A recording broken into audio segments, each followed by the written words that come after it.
We are entering the summer, and in the world of football, we all know that the summer means various players coming into a club and out of a club, but relatively less often does it mean that people in a variety of other roles will find themselves switching clubs. However, that seems to be the case at Leeds United, and in my opinion, and I'm going to set this out in excruciating detail, so stick with me throughout.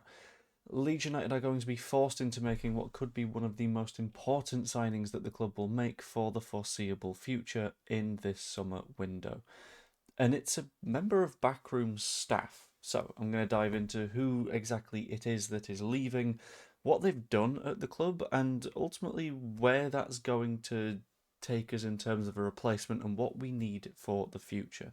So, to begin with, it is Murray Eisenberg that we are looking at in this specific case, and you may have never heard of this guy. I will admit I have also not heard of this guy before, but he is a genuinely essential member of staff at Leeds United, or at least he was until he's been poached by San Jose to be their CEO next season. He's leaving the club in August, and he has previously functioned as the chief business officer, making important suggestions like sponsorship deals and telling you to subscribe to this YouTube channel. Thank you very much. Now, he's been in the role for the past 3 years, so effectively since the sort of 49ers group took over, and the job that he has done has been genuinely a little bit ridiculous. So, first of all, he played a very big part of the stadium upgrades, which we all know is very, very important. He was instrumental in not only the planning of it, but also going to various committee meetings, going to a range of sort of consultancy bits and bobs with members of the public, and ultimately putting the club's vision forward and establishing that, look, this is something that will not just benefit Leeds United, it will benefit the community and it will benefit the city, which is, at the end of the day, something that is essential if a large scale project like this is going to happen. And looks like the large scale project is happening and is going to continue earning a hell of a lot of money for Leeds United for the foreseeable and is going to put us in very, very good stead for the future. But beyond that, he is also a significant part of making sure that the commercial deals that Leeds United have secured are able to be a success. And looking at the numbers for our commercial deals in recent years, that's an absolute must at the moment. So, just to sum up, in the 22-23 season, he's not in the role, which is fine. Leeds United are in the Premier League. After that season, we get relegated. None of his fault, so effectively he is taking over when the club is earning £43.3 million of commercial revenue, which is quite a lot of commercial revenue for a Championship club. I won't disagree with that, but it's £5 million down on the Premier League. Now, typically you would expect this drop off to be far more significant, but him and the 49ers coming in will have done a pretty substantial job in resolving that in the first place. But it's the next season that is ridiculously impressive because his job as the chief business officer is to make sure that the business has various sponsorships and commercial obligations and all this kind of stuff and has plenty of revenue pouring in. Our second season in the Championship, when we signed Red Bull as a sort of significant sponsor, the shirt sponsor, also the soft drink sponsor, I suppose, I guess, I don't know what their specific title is. But with Red Bull and the various other sponsorships that he brought on for his second season at the club, Leeds United rose from £43.3 million of commercial revenue to £58.1 million of commercial revenue, which is vast. For comparison, in that year he managed to increase our revenues by approximately £15 million, and compared to the most recent season we had in the Premier League, where it was SBO top rather than Red Bull, we were earning £10 million more per year. And that was in the Championship compared to in the Premier League. This guy's impact on the club has been absolutely vast. And we don't have the numbers for last season quite yet. Those will come out next April.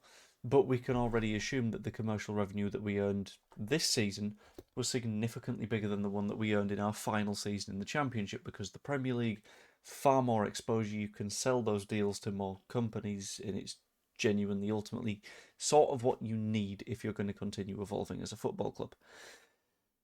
So, with that commercial revenue being so vast, specifically being in the Championship, somehow having the ninth highest commercial revenue in English football as a whole, genuinely ridiculous. It was a commercial record for the EFL. Stupidly good stuff. Like, I don't know Maury Eisenberg personally. I have barely heard his name before, but clearly he's very, very, very good at his job. And that sets out to me that this is potentially the most important hire that the club will make this summer. Daniel Farke is staying in place. The core of the squad, in my opinion, is going to be staying in place. Players that we add will raise the ceiling rather than the floor of the side, because the floor of the side at the moment is very, very, very strong. You can tell that when, like, rotating a few players, sure, there's weaknesses there, but those rotational players are going to be leaving, they're going to be replaced with better quality, and that's how a squad evolves. That is inevitably going to be happening. I don't see one specific player coming in this season and having that vast of an impact. But this guy's adjustment and the way that he's been able to transform the way that we earn money as a football club is insane. If you take, for example, the £15 million that he earned us as an improvement in the Championship over the Premier League, if I do a very, very quick calculation, thank you very much to Google. That £15 million increase under the squad cost ratio rules means that we have an extra £12.75 million a season to spend, which is, I would just say significant, but it is far more than significant. It is frankly a ridiculous sum of money to have added on to what you would expect. For context, that is 3 months of player wages at Leeds United, because our current gross wages is £1.1 million a week-ish. More like 10 or 11 weeks of wages. But still, that is a vast chunk. And if we are able to continue that growth, which I imagine we will be, because the expansion of the West Stand is eye-catching, and ultimately what do companies want to do when they're investing in other businesses? They want to catch the eye.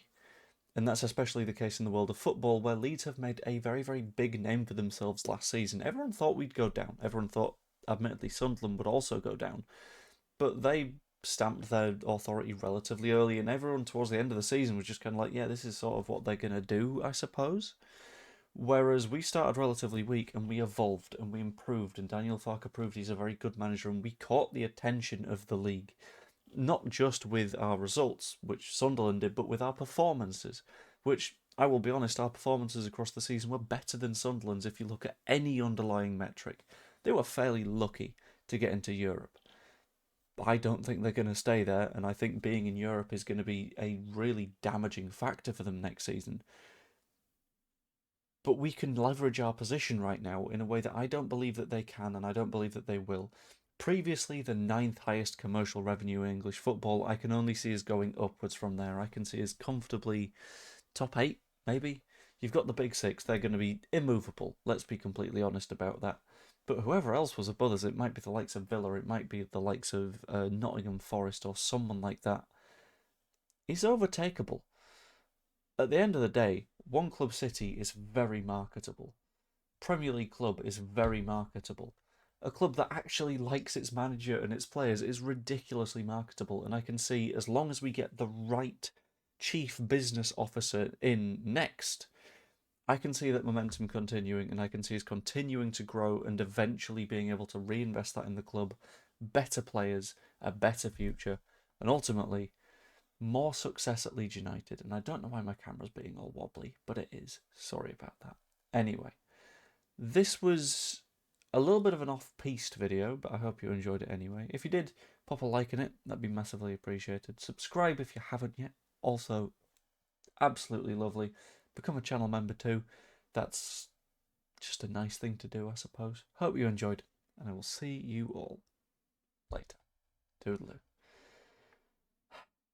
Maybe hire me as the chief business officer. That'd be cool. Parak, keep me in mind. Ta-ra.